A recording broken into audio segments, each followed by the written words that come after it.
You know that specific sound a bespoke Italian leather briefcase makes when it hits a mahogany conference table? That heavy, muffled thud that screams money, leverage, and corporate authority. I lived for that sound. For 10 years, I was the architect of Thornton Enterprises. As a 55-year-old senior vice president of strategy, I was the man who turned red ink into black, the strategist who guided the executive committee through turbulent market shifts, and the steady hand that kept our institutional investors satisfied. I was not merely an executive at Thornton Enterprises. I was the foundational pillar holding up the entire firm. Harold Thornton, our chief executive officer, was a man whose artificial tan was 3 shades too orange and whose corporate vanity exceeded his business intellect. For a decade, Harold treated me as his primary confidant. Over scotch at the downtown club, he would look me in the eye and say, "Julian, when I transition to chairman, the chief strategy officer chair is yours. You earned it, and your name is etched into the very framework of this company." I believed him. That was my first mistake. My second mistake was assuming that demonstrated competence still mattered in an enterprise governed by bloodlines and superficial posturing. The beginning of the collapse arrived in the form of a 24-year-old woman named Brianna Thornton. Brianna was Harold's niece. She possessed a Master of Business Administration degree from an online institution with questionable accreditation and the kind of entitled vocal fry that could grate on anyone's nerves within seconds. Harold introduced her as a special projects consultant, which was executive code for providing her a 6-figure salary so she would cease her failed efforts to become a lifestyle influencer in Miami. "Julian," Harold had said, leaning across my executive desk with an unctuous smile, "take Brianna under your wing. Show her the strategic ropes. It will be excellent leadership practice for when you assume the chief strategy officer position next quarter." So I did. For 6 months, I effectively operated an executive daycare center for a young woman who believed that corporate synergy meant everyone sharing positive energy, and who once asked if the firm could expense organic catering for her emotional support dog. I fixed her broken financial models at 3 o'clock in the morning. I rewrote her correspondence so she would not sound illiterate to our institutional partners. I was meticulously sharpening the very blade that was about to be turned against me. The betrayal occurred on a Tuesday morning during our third-quarter corporate meeting. The entire workforce was assembled in the main auditorium, waiting for Harold's customary speech about paradigm shifts and market disruption. I sat in the front row wearing a dark tailored suit, calm and confident in my decades of proven leadership. Harold took the stage, pacing back and forth under the bright spotlights. His forehead glistened with sweat, looking like a salesman struggling to close an unsustainable pitch. "To dominate the modern market," Harold bellowed into the microphone, "we require fresh vision. We need dynamic agility. We need leadership that intrinsically understands the digital landscape." A cold sensation settled in the pit of my stomach. The digital landscape. The only thing Harold understood about digital media was reading headlines on his tablet. "That is why," Harold continued, gesturing grandly toward the side of the stage, "I am thrilled to announce our new Chief Strategy Officer.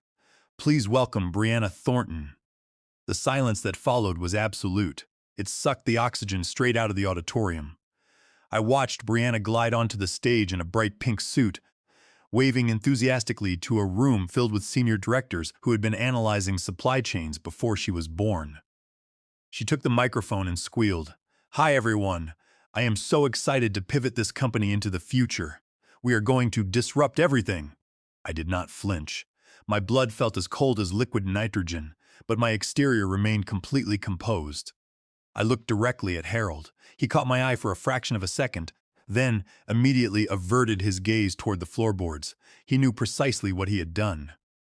He had taken 10 years of my unblemished loyalty, my 80-hour work weeks, and my multi-million-dollar deal structures, and handed them to an unqualified relative whose greatest life decision had been selecting photo filters. The applause across the room was sparse, polite, and nervous. Dwight Miller, our chief financial officer, a pragmatic man who lived by numerical precision, looked at me from 2 seats away. His eyes were wide with genuine shock. He knew who built the models, He knew who maintained investor confidence. I did not raise my voice. I did not make a scene. I did not storm the stage. Instead, an absolute crystalline calm settled over my mind. The kind of calm an experienced strategist feels right before executing a decisive counteroffensive. I stood up, buttoned my jacket, and walked out of the auditorium while Brianna was talking about holistic brand vibes. I walked directly to my office. I did not pack my personal items. I sat at my desk and typed a 2-sentence email to Harold Thornton.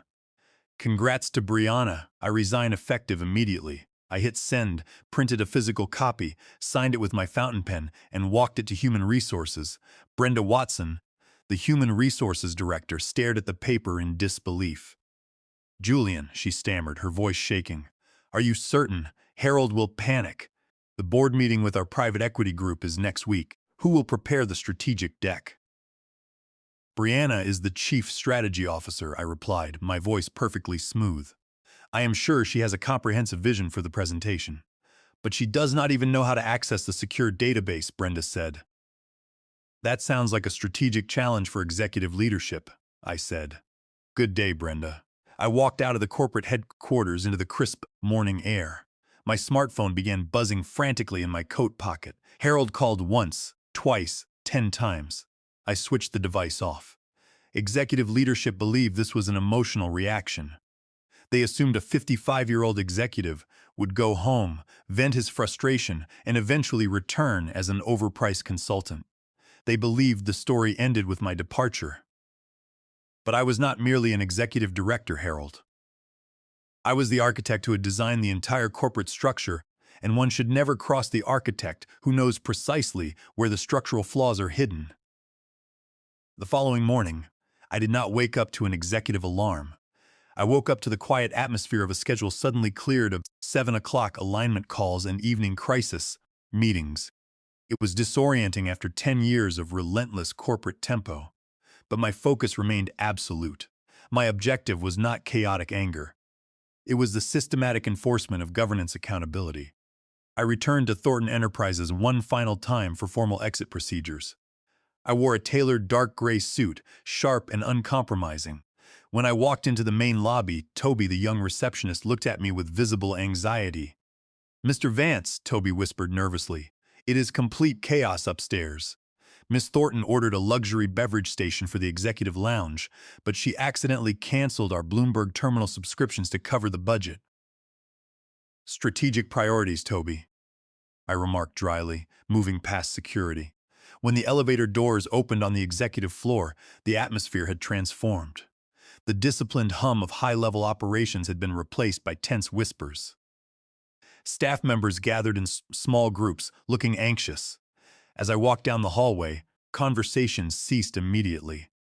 Brianna was already in my former office. She had not even waited for formal clearance. She was sitting in my leather executive chair, spinning back and forth while speaking loudly on speakerphone. No, I do not care about traditional industrial accounts, Tyler. Those are old energy. We need to pivot entirely into digital tokens and trending assets. She noticed me standing in the doorway and stopped spinning. She showed no embarrassment whatsoever. Oh, hello, Julian, she said casually. I am just reconfiguring the energy in here. The natural lighting is much better than my old workspace. Harold said it was completely fine. The office is yours, Brianna, I said evenly. I am simply retrieving my personal files.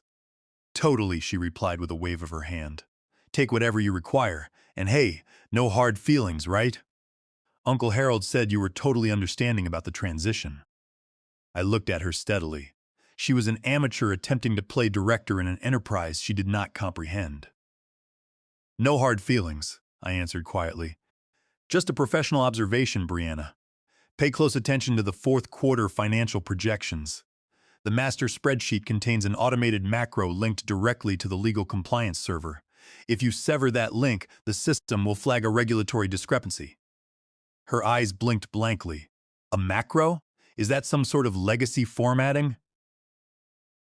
Something like that, I said. I walked over to the built-in filing cabinet. I unlocked the lower drawer and gathered my personal records, private contact registries, and proprietary analytical models. But I intentionally left one item behind. Placed visibly on the center of the wooden desk was a single slate gray folder clearly labeled Internal Audit and Governance Gaps 2021 to 2024. Inside that folder was a formal memorandum I had authored 6 months earlier. It outlined several procedural irregularities in how Harold handled vendor selection and executive sign-offs. It did not document illegal activity yet, but it highlighted sloppy, high-risk practices that any competent chief strategy officer would immediately address to safeguard the company. Brianna would not read it, or, if she did, she would fail to grasp its severe legal consequences. But when independent auditors eventually inspected the office, that folder would prove that executive management had full prior knowledge of structural compliance risks and chose to ignore them. I locked my briefcase and walked to human resources. Brenda Watson looked pale. "Julian, Harold wants to conduct your exit interview personally," she urged. "Standard exit documentation only," I instructed. "I will execute the standard non-disclosure regarding proprietary trade secrets, collect my accrued compensation, and depart. If Harold requires further communication, he may contact my legal counsel." "You retained legal counsel?" Brenda asked. "I am a corporate strategist, Brenda," I replied.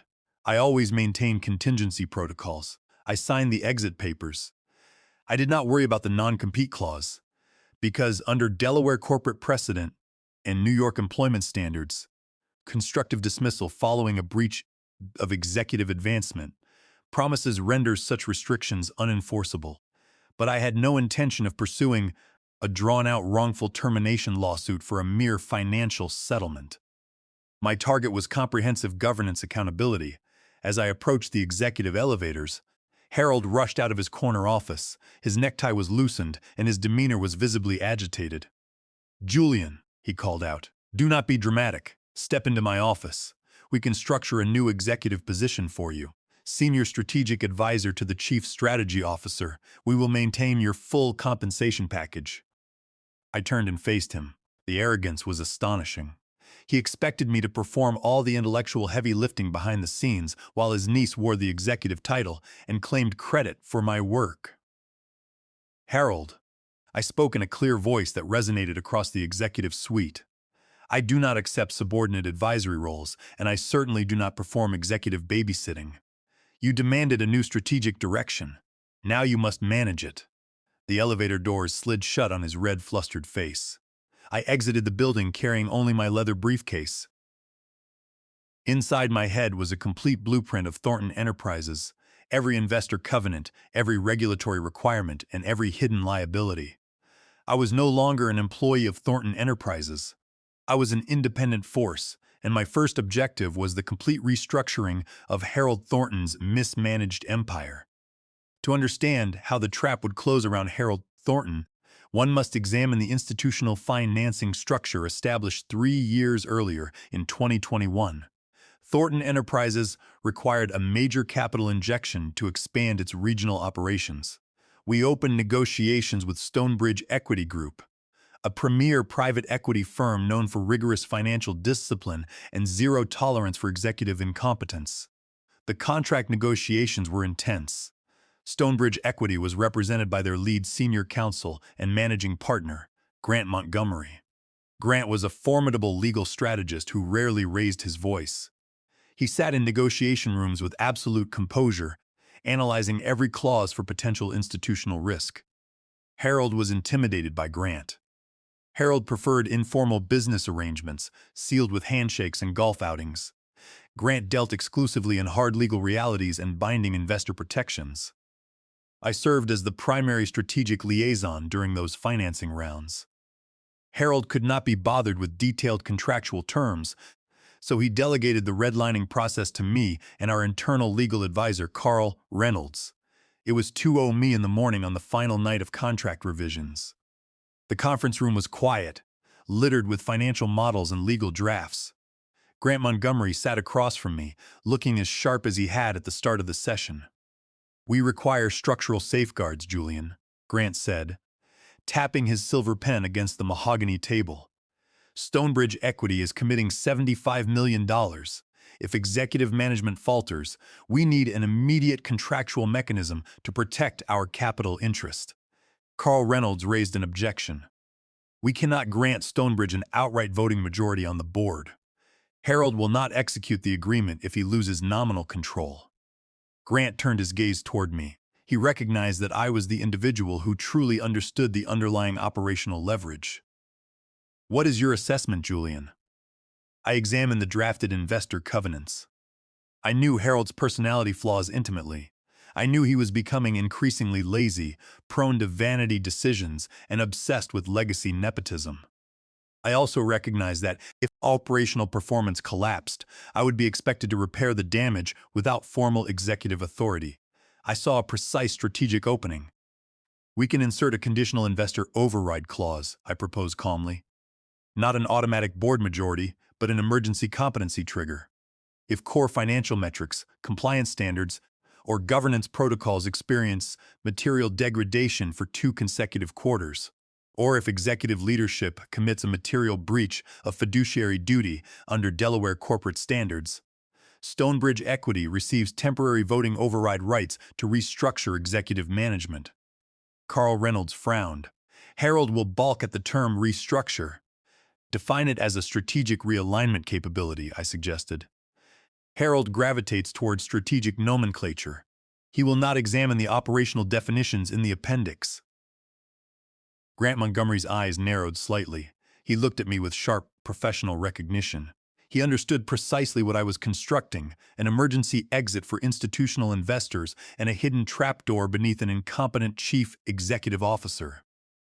Section 7D, Grant stated, a faint smile appearing on his face. Emergency strategic realignment due to governance failure or executive mismanagement. We drafted Section 7D right there. The language was precise, rigorous, and placed within page 142 of the Shareholder Rights Agreement. It explicitly incorporated Title 8 Delaware Code, Section 225 Standards, defining material mismanagement to include the appointment of unvetted executive personnel. Lacking requisite professional qualifications, failure to maintain regulatory compliance oversight, and deliberate misrepresentation of financial disclosures. The following afternoon, Harold entered the executive suite to execute the final financing documents. He was hungover from a celebratory lunch, wearing dark sunglasses indoors. Did we secure the $75 million valuation, he asked, hovering his pen over the signature block. Yes, I confirmed. The funding is secured, and you retain your 51% voting majority under normal operating conditions. Excellent, Harold chuckled. The rest is just standard legal verbiage. He signed his name rapidly across the execution pages, without reading a single paragraph. He did not turn to page 142. He was already contemplating the public press release announcing the capital infusion. Grant Montgomery shook Harold's hand, but his eyes met mine across the table. There was a quiet mutual understanding between two seasoned professionals. That shareholder rights agreement was stored securely in the vault at Stonebridge Equity Group. Harold maintained a copy in his office safe, buried beneath old golf awards. Over the next 3 years, Harold completely forgot that Section 7D existed. But I had not forgotten. Section 7D was not merely a contractual clause. It was a pre-installed governance kill switch. And Brianna Thornton, with her total ignorance of corporate law and financial compliance, was about to step directly onto the trigger. It required exactly 3 weeks for the operational collapse of Thornton Enterprises to materialize. I was not surprised by the failure. I was surprised by the sheer speed of the degradation. Watching Brianna manage a complex corporate entity was like watching an untrained individual attempt to fly a commercial aircraft. I spent my mornings enjoying coffee in my peaceful residence, monitoring corporate news, and reviewing messages sent by former colleagues on private messaging networks. Thornton Enterprises had maintained market stability for a decade, but internal operational chatter indicated severe panic. Junior analysts reported that Brianna had banned standard analytical software because she found the interface visually uninspiring, demanding that quarterly division budgets be submitted using design presentation tools. Is it standard practice for strategic review sessions to begin with personal mood assessments? One senior analyst texted me. Half the team is actively searching for new employment. Brianna's flagship initiative was something she labeled Project Neon. Project Neon involved a complete, unvetted overhaul of our core business-to-business analytical services. Thornton Enterprises generated its revenue by providing reliable industrial supply chain analytics to major manufacturing corporations. Brianna decided this core business model was outdated. She sought to pivot toward lifestyle branding and digital asset consulting. Her first major action was terminating our contract with Deote Compliance Partners, a certified auditing firm we had retained for 7 years to ensure our data security met federal regulatory standards. Her rationale, sent in a leaked memo to the executive team, was staggering. Their audit reporting style gives our brand negative energy. We are transferring our compliance oversight to a boutique consulting firm managed by my friend Tyler. That was the first material breach of governance protocols.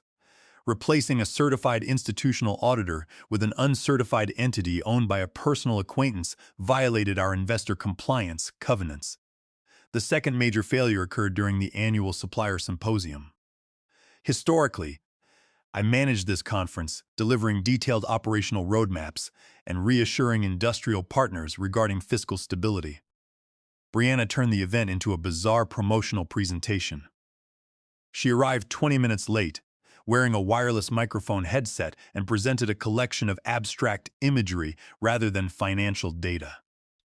We are moving beyond rigid contractual payment structures, she informed a room full of manufacturing executives. We want our commercial relationships to operate on dynamic trust and modern digital vibes. A representative from a major steel manufacturer stood up and asked directly, "Does this mean Thornton Enterprises is altering its 90-day settlement terms?" "Settlement terms are overly rigid," Brianna replied dismissively. "We are implementing fluid value exchanges."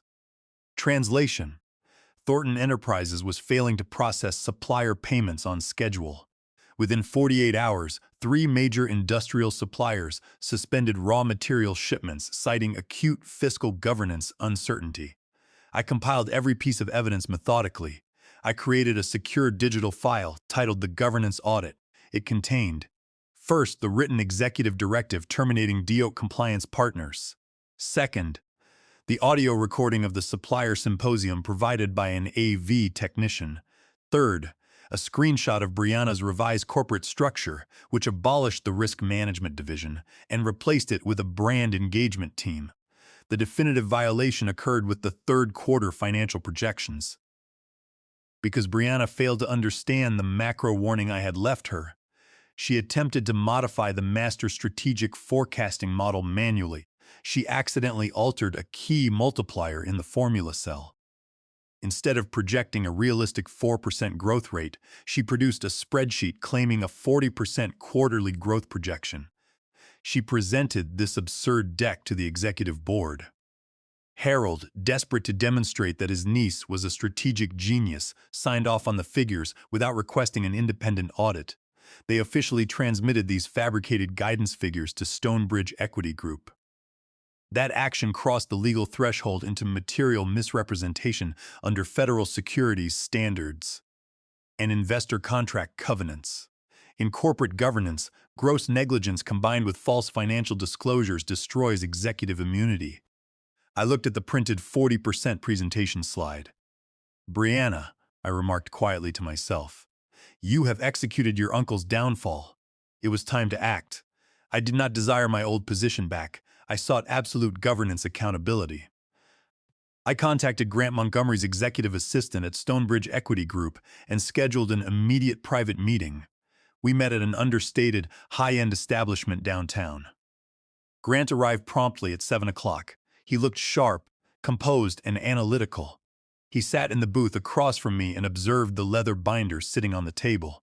"Julian," Grant said in his deep, measured voice, "you look remarkably refreshed. Retirement appears to agree with you." "Independent consulting," Grant, I corrected. "I assume Stonebridge Equity received the third quarter financial guidance from Harold yesterday?" Grant nodded, taking a quiet sip of water.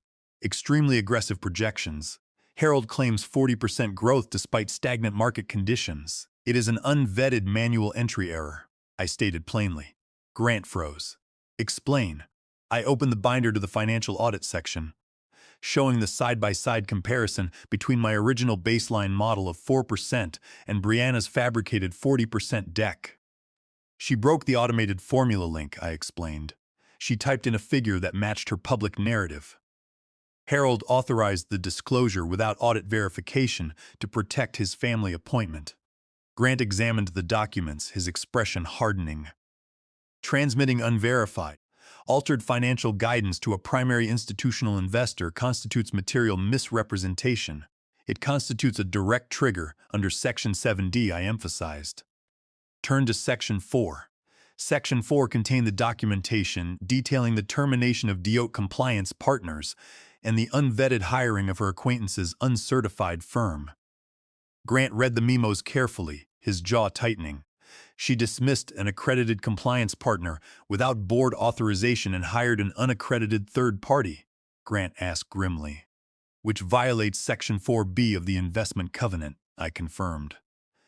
Title 8 Delaware Code, Section 225 empowers Stonebridge Equity to call an immediate emergency board session and invoke executive override rights.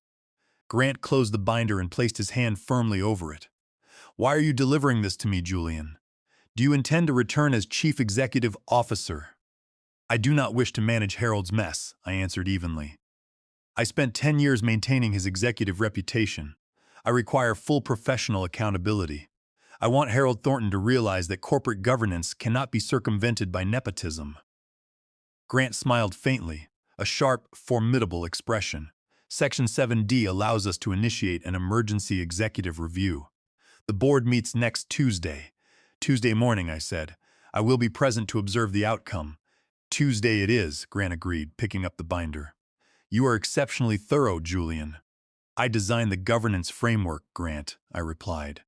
I know exactly which pillars sustain the structure. The weekend preceding the Tuesday board meeting was marked by mounting tension throughout Thornton Enterprises. Project Neon officially launched on Monday, and the results were disastrous. The company website crashed within hours because Brianna's team had failed to process server hosting renewals. The flawed pricing structure corrupted order processing, resulting in $12 million in unfulfilled client requests stalling in the system. Thornton Enterprises stock dropped 4% by market close. On Monday afternoon, Grant Montgomery launched Stonebridge Equity's legal maneuver. He issued an official emergency board directive to the corporate secretary, citing Section 7D investor covenants and demanding an immediate executive audit regarding financial discrepancies. Harold Thornton called my private phone at 6 o'clock that evening. His voice was laced with panic. Julian, it is Harold. We have an emergency investor review tomorrow with Stonebridge Equity. Grant is being excessively rigid. I need you to review the deck tonight. I will pay you double your previous consulting rate. The desperation in his tone was pathetic. He wanted me to alter the numbers, fix the compliance errors, and shield his niece from accountability. I am unavailable tonight, Harold, I answered calmly. Ufern, he shouted. Doing what? You are not employed. I am conducting strategic preparations, I replied. Julian, please, Harold pleaded. Brianna is overwhelmed. She is a visionary, but she lacks administrative execution. Come to the boardroom tomorrow at 9 o'clock. I will be present at 9 o'clock, Harold, I stated. Thank goodness. Harold gasped with relief. I knew you were a loyal team player. I did not say I was attending to assist you, Harold, I corrected softly. What? I will see you tomorrow, I said and disconnected the line. Tuesday morning arrived with crisp clarity.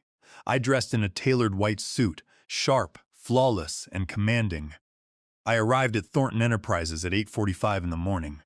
My executive security badge had not yet been revoked, another oversight by Brianna's disorganized administration. I proceeded directly to the executive boardroom floor. The boardroom featured floor-to-ceiling glass walls. Inside, Harold was pacing nervously, his face pale. Brianna sat at the head of the conference table, scrolling on her phone with an expression of mild annoyance. Dwight Miller and the rest of the board members sat in complete silence. The elevator doors opened and Grant Montgomery stepped out. He was accompanied by two senior legal partners carrying heavy case files and an independent forensic accountant. Grant adjusted his cuffs, glanced at me with a nod of professional acknowledgement, and pushed open the heavy glass doors of the boardroom. The conversation inside ceased immediately. Harold attempted a nervous smile. "Grant, good morning. We were just preparing to address minor technical hiccups regarding yesterday's launch." Grant did not sit down. He stood at the head of the table, opposite Harold and Brianna. His legal team placed the case files onto the mahogany table with a loud, decisive thud. "This meeting is not a review of operational hiccups, Harold," Grant announced, his voice reverberating throughout the room. "This is the formal invocation of Section 7D of the Shareholder Rights Agreement, pursuant to Delaware Code Title 8, Section 225. Brianna looked up from her phone. "Section what? Is that some outdated legal protocol?" Grant ignored her completely. He withdrew a thick, red-flagged legal document from his briefcase and slid it down the center of the table. It came to a stop directly in front of Harold. "Notice of immediate executive disqualification proceedings," Grant declared coldly. Harold stared at the document, his hand trembling. "Disqualification? You cannot disqualify me. I hold majority voting rights." "Not under conditions of material mismanagement and fiduciary breach," Grant countered sharply. "We have established documentation of securities misrepresentation regarding third-quarter guidance, unvetted termination of accredited compliance auditors, and complete breakdown of operational governance." Harold's face turned completely white. "The projections they were preliminary drafts. They were submitted officially to institutional investors," Grant stated. "And because the numerical data was manually altered to present a false growth figure, it constitutes deliberate misrepresentation under federal standards." The board members shifted uncomfortably, staring at Harold with acute hostility. "Brianna prepared that presentation deck," Harold blurted out, frantically attempting to shift blame onto his own niece. "She is the chief strategy officer. She managed the financial figures." Grant turned his cold gaze toward Brianna. She suddenly looked small, her artificial confidence entirely shattered. "I just thought 40% looked more impressive," she stammered, her voice shaking. "It was a strategic growth manifestation." "You manifested a regulatory violation, Miss Thornton," Grant responded without emotion. He signaled to the forensic accounting team. "By authority of Stonebridge Equities investor, override covenants. All executive authority for Harold Thornton and Brianna Thornton is suspended immediately pending formal judicial review. Corporate security will escort you from the premises." "You cannot do this," Harold yelled, slamming his hands onto the table. "Where is Julian? Call Julian. He understands the financial structure." "Julian is not here to rescue you, Harold," Grant said firmly. "Julian is the executive who documented your governance failures while you were undermining the firm." Harold froze. The total reality of his situation struck him. He looked wildly around the room, and then his eyes landed on me standing outside the glass wall. My tailored white suit stood out clearly against the wooden corridor.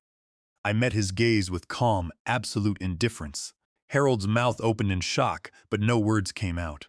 The realization that he had brought about his own destruction by betraying the very architect of his company was absolute. "The board will now vote on the immediate suspension motion," Grant announced. "Seconded," declared Winston Davenport, the senior board chairman. Every single board member raised their hand to vote in favor of suspension, leaving only Harold and Brianna isolated. "Motion passed," Grant declared.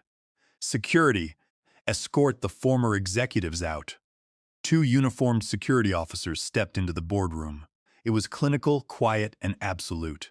Brianna began crying as she was led away, complaining about her personal belongings. Harold walked out with his head bowed, looking broken and defeated. As Harold passed me in the corridor, he stopped. "You engineered this trap," he whispered hoarsely. "I constructed a legal governance framework to protect this company." "Harold," I replied softly, "you simply chose to violate every principle within it." He walked away, his heavy footsteps fading down the hallway. Inside the boardroom, a profound silence lingered. Winston Davenport cleared his throat, turned toward the doorway, and looked at me. "Mr. Vance," Winston said, his tone filled with desperate warmth, "please step inside." I entered the room gracefully, standing at the edge of the conference table. "This is a deeply unfortunate turn of events," Winston admitted, wiping his brow. We had no realization of the extent of Harold's mismanagement. You possessed the quarterly audit reports, I noted calmly. You chose not to review them while earnings were stable. Winston flinched slightly. Be that as it may, we face an immediate leadership void. We require an interim chief executive officer and a seasoned chief strategy officer to restore institutional stability. The board members looked at me as if I were their sole salvation. Julian. Grant Montgomery spoke up.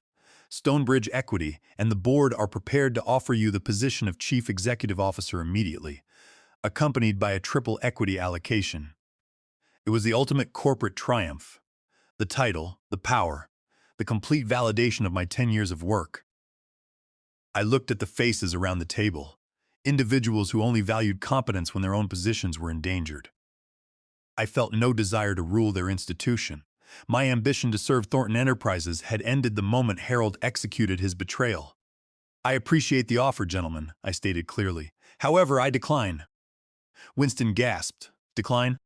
But you built this strategic framework. I enforced corporate accountability, I corrected. I did not apply for employment. I recommend you promote Nora Jenkins from the analytical team. She possesses superior data management skills and adheres strictly to compliance standards. I turned toward the exit. Julian, Winston called out, where are you going? What will you do? I paused at the doorway, looking back at the boardroom. I am launching Vance Strategic Capital, I announced. And my primary institutional partner is Stonebridge Equity Group. We will be analyzing regional enterprises suffering from executive mismanagement. I advise you to keep your corporate governance flawless, Mr. Davenport. I walked out of the building into the bright morning sunlight. 2 months later, Harold Thornton had retired in public disgrace, selling his remaining shares at a massive loss to cover legal expenses. Brianna's attempts at online branding failed completely.